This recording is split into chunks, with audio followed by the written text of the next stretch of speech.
बघा, महाराष्ट्रामधली जी काही परिस्थिती आहे ती फार भयावह आहे. कालची जी घटना पुण्यामध्ये जी घडली ही सातत्यानं लहान मुलीवरचं अत्याचार, शाळेत जाणाऱ्या लहान मुली आज सुरक्षित नाही, शाळेमध्ये सुरक्षित नाही.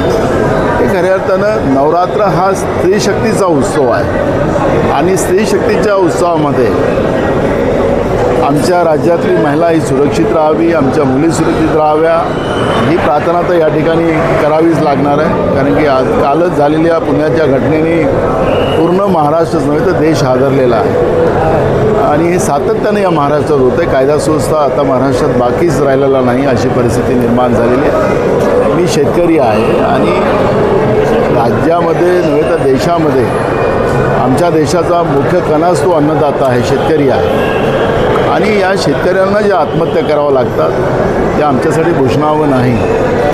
राज्य सरकार असो की केंद्र सरकार असो, शेतकऱ्यांसाठी तिजोऱ्या उघडल्या पाहिजेत. पण आज दुष्काळाची परिस्थिती असतानासुद्धा सरकार तिजोरी उघडत नाही. मुठभर उद्योगपत्यांसाठी तिजोऱ्या उघडल्या जातात.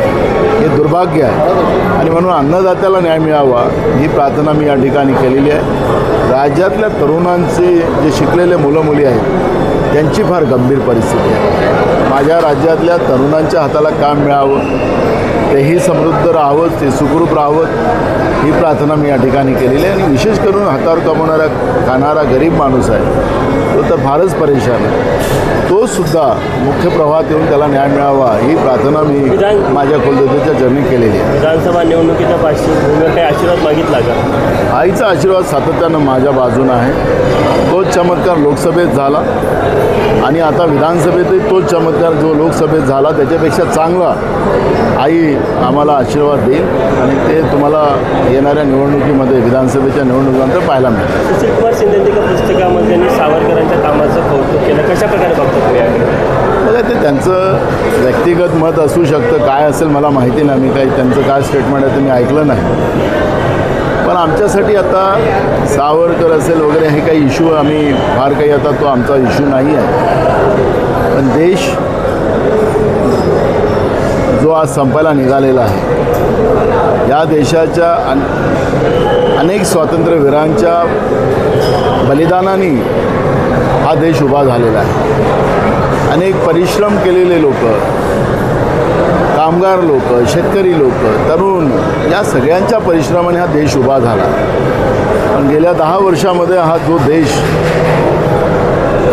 मुठभर उद्योगपत्यांना विकण्याचं काम जे सुरू गेलेलं आहे, चीनने आमच्या जमिनीवर अतिक्रमण करून ठेवलेलं आहे, पण देशातलं सरकार त्याला बोलत नाही. देशाला धोका निर्माण झालेला आहे आणि माझा भारत जब तक सूरज चांद रहेगा तब तक हमारा तिरंगा हा फराते रहेगा जो नारा असतो, तसंच माझा भारत हा सुरक्षित राहिला पाहिजे. जो आज भारतच असुरक्षित आहे अशी जी परिस्थिती आहे त्याच्यावर आमचे नेते राहुल गांधीजी सातत्यानं प्रयत्न करतात. देशातलं संविधानच म्हणजे धोक्यात आलेलं आहे, याच्यावर आमचे नेते राहुल गांधीजी ज्या पद्धतीनं प्रयत्न करतात आहे आणि म्हणून हे प्रश्न आमच्यासाठी महत्त्वाचे आहे.